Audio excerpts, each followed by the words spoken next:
मैं 1977 में एमएलए बन के आया, इंडिया गेट के किनारे पैदल टहल रहा था, एक बड़ी गाड़ी में एक बड़ा कुत्ता जा रहा था, वो अपने मुंह को निकाल के जी लपलपाते जा रहा था। मैं गांव का आदमी खड़ा होकर सोचने लगा कुत्ता जरूर कुछ कह रहा है। मैं एमपी था, कभी दिल्ली देखा नहीं था, मेरे अंदर से आवाज आई कि कुत्ता कह रहा है क्या है, तू गांव का किसान, गरीब, मजदूर, पिछड़ा, दलित, तू क्या जन्म लेके करने आया है?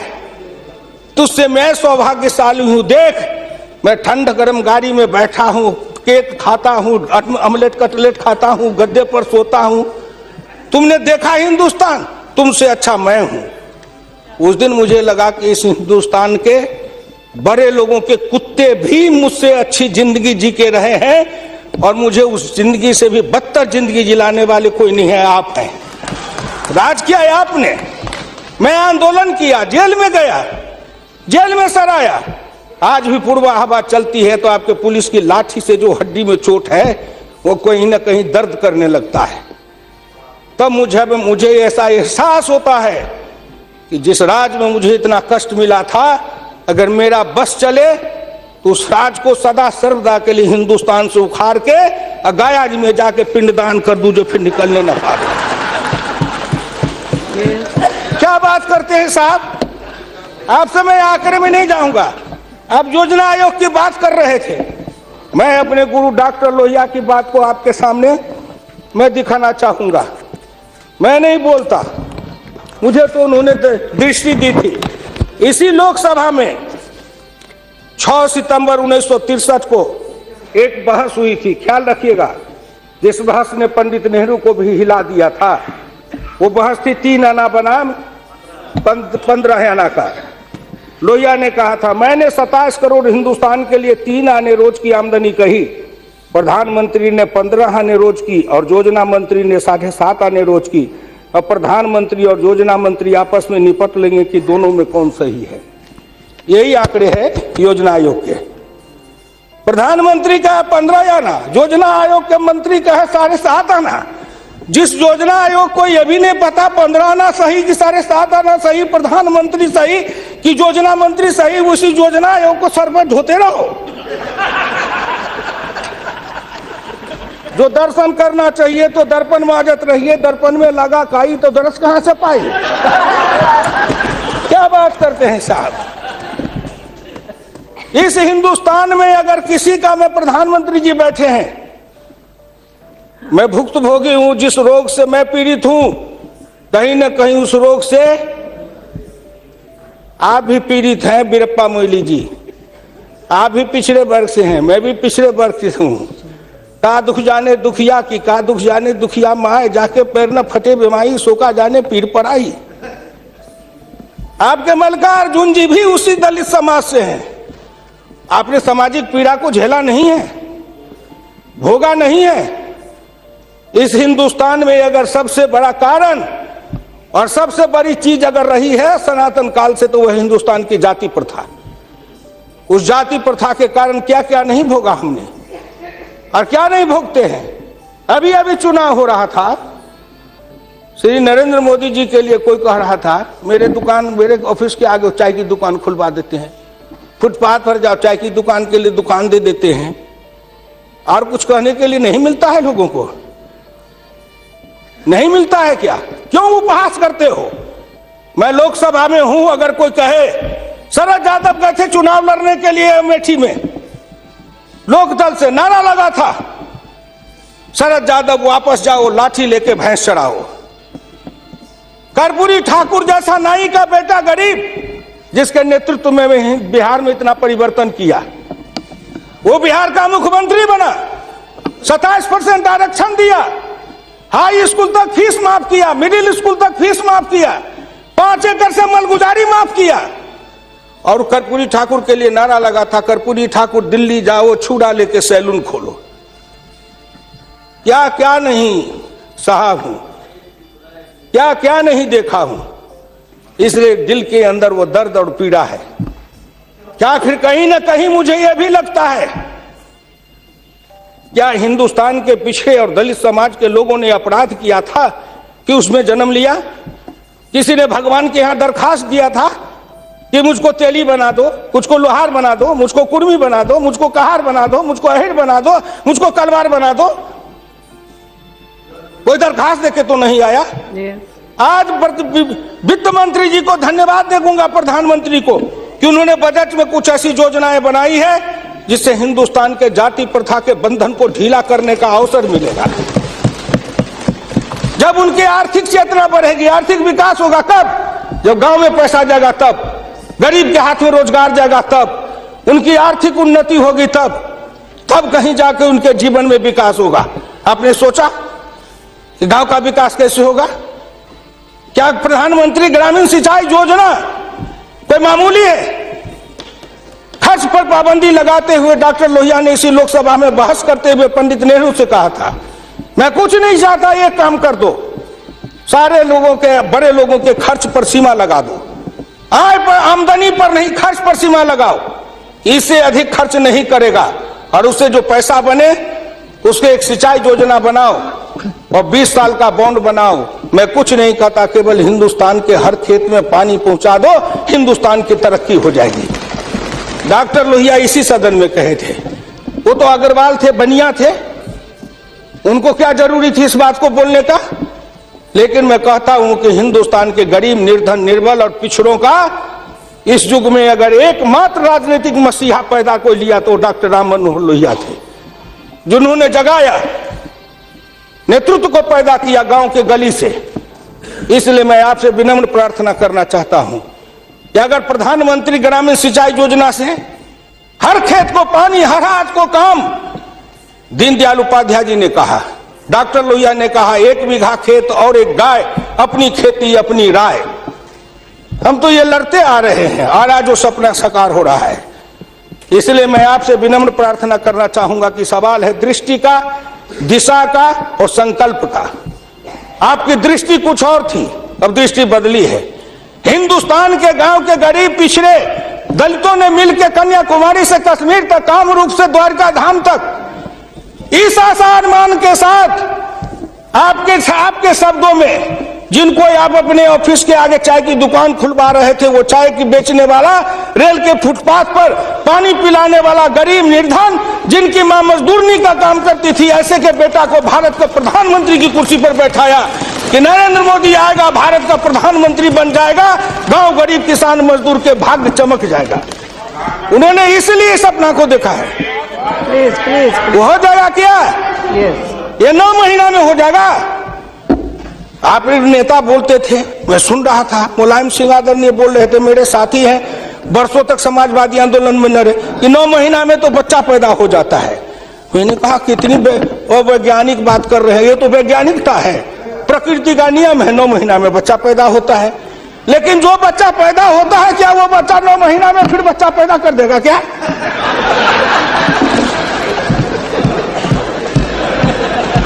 कितनी आप वैज्ञानिक बात बोल रहे हो? इस सरकार का 9 महीना हुआ, 10 महीना हुआ, सरकार पैदा हुई, अब क्या सोचते हो? आप क्या सोचते हो? इसलिए आपसे मेरी विनम्र प्रार्थना है कि संभलो, अभी भी आप संभलिए, प्लीज प्लीज, अभी आप संभलिए। आप बजट को क्या समझते हो? आप बसी रहिए। मैं वीरप्पा मोइली साहब नहीं हूं। वीरप्पा मोइली साहब आंकड़े बता रहे थे, मैं उन आंकड़ों का जवाब दे रहा हूं कि आपने इतने दिन ये आंकड़े अब हमको पढ़ा रहे हैं। आपने क्या आंकड़े पढ़े थे? आपने आंकड़े पढ़े? 1951 में किसान थे 71.9%, 211 आपका राज, घट के हो गए 45.10 पॉइंट, 26.08 पॉइंट, किसान गायब हो गए। कहां गायब हो गए? कहीं नहीं गायब हुए। खेतिहर मजदूर थे 28.1 पॉइंट, और वो घट करके हो गए 17.5, वो बढ़ गए 26.08। अध्यक्ष महोदय, जितना किसान गमा उतना खेतिहर मजदूर बनाया। ये आंकड़े नहीं है क्या? ये सच है कि नहीं? तो आप बजट बनाते रहो, बड़े बड़े अर्थशास्त्री आए, एक विद्वान आया अर्थशास्त्र के, कहां से? वो हार्वर्ड वाले। हमको कहा है हार्वर्ड। हमने कहा इस देश को कर देगा हार्वर्ड, तो हार्वर्ड वाला हार्वर्ड करेगा। हिंदुस्तानी अर्थशास्त्री चाहिए अरुण जेटली के जैसे। और ये कहां गए बोलिए? अगर ये चौधरी चरण सिंह हिंदुस्तान के जितने कृषि अर्थ ग्रामीण अर्थशास्त्री हुए, जेसी कुमारप्पा से लेकर चौधरी चरण सिंह तक, सबने एक ही बात कहा, खेती पर से जो जो भार घटेगा त्यों तो गांव की उन्नति होगी, किसान खुशहाल होगा। खेती पर से भार को कम करो। आपने कम किया, लेकिन हमको बनाया क्या? ऑफिसर बनाते, नौकरी देते, उद्योग लगाते, हाथ में काम देते, साइकिल देते, मोटरसाइकिल पर चढ़वाते, तब न समझते। हम किसान थे, हमको मजदूर बना दिया, झुग्गी झोपड़ी में डाल दिया, गंदी जिंदगी, कीड़े की जिंदगी जीने के लिए हमको रख दिया। जो गांव में बसने वाले थे वो 82.7 थे और घट के हो गए 68.08। 14% गांव के लोग गायब हो गए। कहां गायब हो गए? गायब होके कहां गए? आपके यहाँ दिल्ली में फुटपाथ पर सोते हैं, पेड़ के नीचे सोते हैं, पेड़ के नीचे जन्मते हैं, बलते हैं, बढ़ते हैं, पेड़ के नीचे शादी करते हैं, हनीमून मनाते हैं, वहीं फिर बच्चा पैदा करते हैं, फिर पेड़ के नीचे ही अपना परिवार बसाते हैं। हमारे बच्चे को लाया, हाथ में रिक्शा थमाया, ठेला थमाया, फुटपाथ पर काम करवाया, गरीबी से मजदूर किया, कुत्ते के जैसे जिंदगी जीने के हमको मजबूर कर दिया। और ऊपर से आप बताते हैं कि हम आप तुम्हारे लिए क्या दे दिया? फूड सिक्योरिटी दे दिया। फूड सिक्योरिटी, दाना उपजावे, धान उपजावे हम, गेहूं उपजावे हम, अनाज उपजावे हम, मेहनत करे हम, हमको बस समझते हैं आप भिखमंगा। फूड सिक्योरिटी, हर आदमी पर 1 किलो चावल और 3 किलो गेहूं देंगे। आप बड़े बड़े बड़े बजट वाले अर्थशास्त्री वाले हैं, महीना में 1 किलो चावल खा के रहो, एक आदमी 3 किलो गेहूं खा के रहो। ये गरीबी का उपहास है, हमारी निर्धनता और गरीबी का उपहास है। आओ आओ, 1 किलो चावल देते हैं, 1 महीना में खाओ। महीना में 26 रुपया, जिसकी रोज की आमदनी आप कहते हो गरीबी रेखा के नीचे है, और चावल गेहूं बांटेंगे 70% को। क्या आंकड़ा है आपका? यही बजट बनाते थे ना, मैं उसी को कहता हूं, यही आपका आंकड़ा। गरीबी चावल गेहूं खाए 70-80%, हमको कहो गरीबी की रेखा के नीचे है 26%। कबीरा बाँचे आखिन लेखा, पंडित बाँचे पोथिन लेखा। हम तो आंख से जो देखते हैं वो बोल रहे हैं। आपने क्या किया? हम कम किए, कहते हैं किसान किसान किसान किसान विरोधी है। हिंदुस्तान में 90-91 में 185.2 मिलियन हेक्टेयर खेती की जमीन थी, और आपके राज्य में 2011-12 में 182 मिलियन हेक्टेयर हो गई। ये जमीन कहां गई? हम खा गए? हमारे गांव के लोग खा गए? कौन खा गए? जो खाए हो। लेकिन मैं इतना जानता हूं कि आप हमारी जमीन खा गए। और दूसरे तरफ जो गैर कृषि योग्य भूमि थी 90-91 में 21.22 मिलियन हेक्टेयर, 11-12 में हो गए 26.29 हेक्टेयर। गैर कृषि योग्य भूमि बढ़ी है, कृषि योग्य भूमि का ह्रास हुआ। उल्टे बात कहीं पर निगाहें, कहीं पर निशाना। न कुछ मिले तो कुछ कहिए, न कुछ मिले तो विरोधी में गए तो कुछ न कुछ तो कहना है ना, नहीं तो दुनिया कैसे देखेगी कि विरोधी का काम कर रहे हैं। इसलिए आपसे मेरी विनम्र प्रार्थना है, अगर विरोधी का काम भी करना है तो आप अपने नेताओं को कहिए कि कुछ दिन हमारे पास आए, 6 महीना ट्रेनिंग दे देंगे कि हम विरोधी थे तो क्या करते थे। अरे नाटक भी करिए तो किसी डायरेक्टर से सीख तो लीजिए। जो गरीबी का डायरेक्टर है उससे सीखे नहीं, गरीबी का नाटक खेल रहे हैं। एक गांव में नाटक में हनुमान जी का पाठ करने वाला नहीं आया। उसने सोचा कि आज तो नाटक नहीं होगा। एक बहुत मोटा तगड़ा दुकानदार था, उनको पकड़ लाया, कहा तू नाटक कर, केवल खड़ा रहना। और जब वो खड़ा होकर पाठ करने लगा तो रावण ने डांट के कहा कि कहाँ गए, लाओ तेल घी लाओ, इसके पूंछ में आग लगाओ। उसको हुआ कि अब तो जल के मरेंगे। तो कहा हजूर हम तो हनुमान जी नहीं है, हम तो बनिया है, अपनी दुकान चला रहे थे। वैसे ही आप नाटक करिएगा। इसलिए आपसे मेरी विनम्र प्रार्थना है, आपसे मेरी विनम्र प्रार्थना है कि इसको देखिए। दिशा, जब तक आपके पास में दृष्टि नहीं बनेगी, आपकी दिशा नहीं ठीक थी, आपकी दृष्टि नहीं ठीक थी, तो आप संकल्प क्या कर रहे थे? चलता है सब, आप कहे कि हम भी चले, आपका बजट चला, आपकी अर्थनीति चली, आर्थिक विषमता, सामाजिक विषमता, राजनीतिक विषमता, प्रशासनिक विषमता। क्या मैं पूछता हूं कि आपके किसी बजट से इन विषमताओं को अंत करने के लिए कोई काम किया? नहीं किया। इसलिए हमारे गुरु डॉक्टर लोहिया कहते थे कि हिंदुस्तान में जब तक जाति प्रथा है और जब तक कि जाति प्रथा का रोग रहेगा, तब तक हिंदुस्तान का कल्याण नहीं होगा। भ्रष्टाचार के पीछे भी जाति प्रथा है। कोई माननीय प्रधानमंत्री बैठे हैं हिंदुस्तान के अंदर, किसी को अगर चाहेंगे कुछ कर दे प्रधानमंत्री रहते हुए, क्या है जो कर देंगे? जिस जात का सरकारी नौकर होता है, मैं भी इतने दिन तक 54 वर्ष रह के देखा, मंत्री रह के देखा, जिस जात का सरकारी नौकर, उसके ऊपर कलम उठाइए तो उसके जात का न जाने कहां से कहां सभी जगह से लोग आ जाते हैं उसको बचाने के लिए। जात पर हमला, अगर किसी बेईमान पर हमला है तो जात पर हमला, किसी भ्रष्टाचारी पर हमला है तो माना जाता है जात पर हमला है। इस जात को तोड़ने के लिए सबसे बड़ा कदम उठाना पड़ेगा। मैं वित्त मंत्री जी को धन्यवाद देता हूं, प्रधानमंत्री जी को, कि कुछ योजनाएं ऐसी आई हैं, लेकिन मैं एक प्रार्थना करूंगा। हमको कहते हैं कि आरक्षण की बात मैं कहता हूं शुरू दिन से, सदन सहमत हो और आप भी सहमत हो तो प्रधानमंत्री जी से कहूं कि तुरंत लागू करिए। लेकिन इसमें सहमति का सवाल है, राष्ट्रीय सहमति, सदन की सहमति, आपकी सहमति। सब आरक्षण मेरा खत्म कर दीजिए, लेकिन एक कर दीजिए, सरकारी नौकरी और सरकारी सेवा, इन दोनों के लिए अंतर जातीय विवाह को अनिवार्य करिए। न रहेगी जाति, न रहेगा बांस, न बजेगी बांसुरी, जातियां टूटेगी।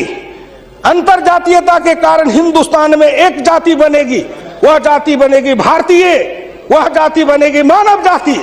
इन जातियों के रेखा को तोड़िए। इसके लिए अगर कर सकते हैं तो आप सहमत है तो बोलिए। आप कहते हैं गरीब और अमीर मिटा देंगे, लेकिन न्यूनतम और अधिकतम की रेखा तय कर दे, यह सरकार करना चाहे, नरेंद्र मोदी जी चुटकी में कर देंगे, क्योंकि इनका क्या बिगड़ेगा? इनका कुछ नहीं बिगड़ेगा। नरेंद्र मोदी जी अगर न्यूनतम और अधिकतम की रेखा तय करेंगे तो इनका कुछ जाएगा, न परिवार का जाएगा, न बाल बच्चे का जाएगा, किसी का कुछ नहीं बिगड़ने वाला है। लेकिन चिल्लाने लगेंगे तो हम 100 से कम न 1000 से ज्यादा, समाजवाद का यही तकाजा।